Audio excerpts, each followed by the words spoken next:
তো আমরা এখন দেখবো যে অ্যানাকন্ডাতে কি করে একটা নতুন এনভায়রনমেন্ট ক্রিয়েট করা যায়।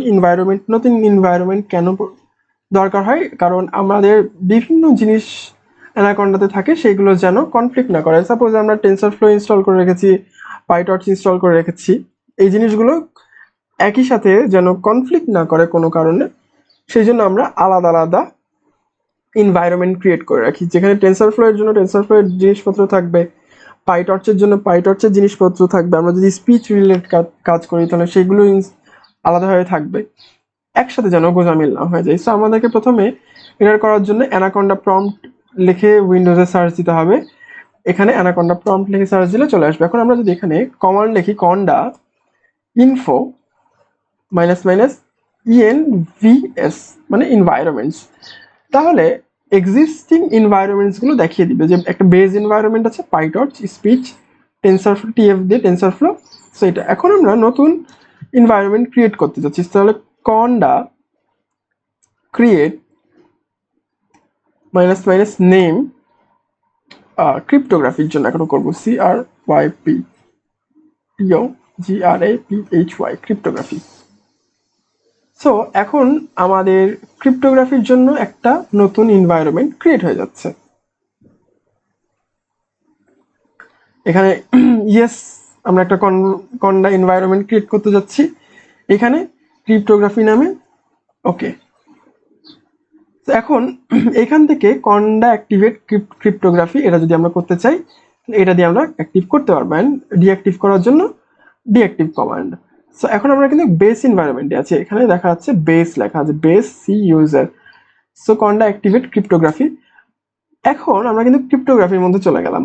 একটা জিনিস লক্ষ্য করি আমরা, যেখানে কিন্তু আগে বেস ছিল এখন ক্রিপ্টোগ্রাফি। সো এটা করছি আমরা বিভিন্ন জিনিস, ক্রিপ্টোগ্রাফির জিনিসপত্রগুলো ক্রিপ্টোগ্রাফির জন্য একটা এনভায়রনমেন্ট করছি, সেখানে ইনস্টল হবে অ্যান্ড সেখানে করব যেন আমাদের ইমেজ বা স্পিচের কোনো এনভায়রনমেন্টের সাথে এগুলো কনফ্লিক্ট না করে। তাহলে এখন এখানে আমাদেরকে এই এনভায়রনমেন্টে, নতুন এনভায়রনমেন্টে আমাদেরকে আইপিওয়াই কার্নেল এটা লাগবে। Pip install ipy kernel, pip install ipy kernel. So আমাদের এটা বলছে যে রিকোয়ারমেন্টস অলরেডি স্যাটিসফাইড। এখন আমাদের হয়ে গেল। এখন আমরা এই যেটা লিখলাম, কি বলে, যে এনভায়রনমেন্টটা তৈরি করলাম, সেই এনভায়রনমেন্টের জন্য একটা কার্নেলও নিতে হবে, তাহলে আমরা সেই কার্নেল থেকে সবকিছু করতে পারবো। এখন এখানে যদি পাইথন দেই, এখন আমাদের কাজ হচ্ছে এই কার্নেলটা ক্রিয়েট করা। Python MIPY kernel install user user name equal to আমরা যেটা দিয়েছি, মানে আমাদের নেম যেটা ছিল এই কার্নেলটার, ক্রিপ্টোগ্রাফি।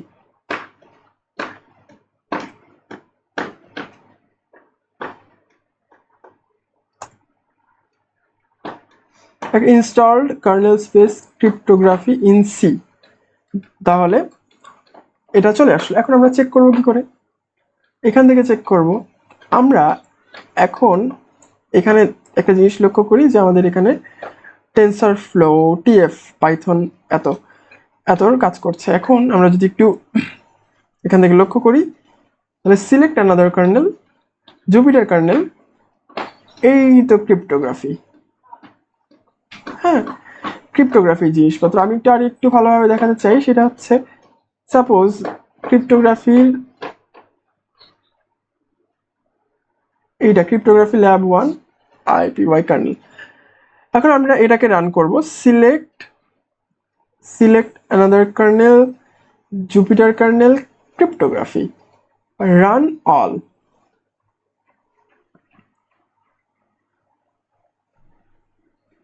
সো রান অল, এখান থেকে না আমরা এসকেপ করি।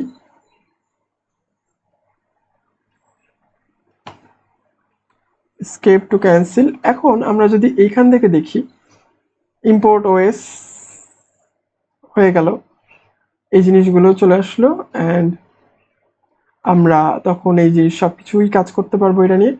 হাউ মেনি শিফট 6 করলাম, আউটপুট সেভড হয়ে গেল। সো এটা কেন করলাম? এটা এই জন্য করলাম যেন আমরা অন্যান্য কোনো কার্নেলের সাথে কনফ্লিক্ট না হয় অ্যান্ড কি করে কার্নেল তৈরি করতে হয় এটাও জানলাম।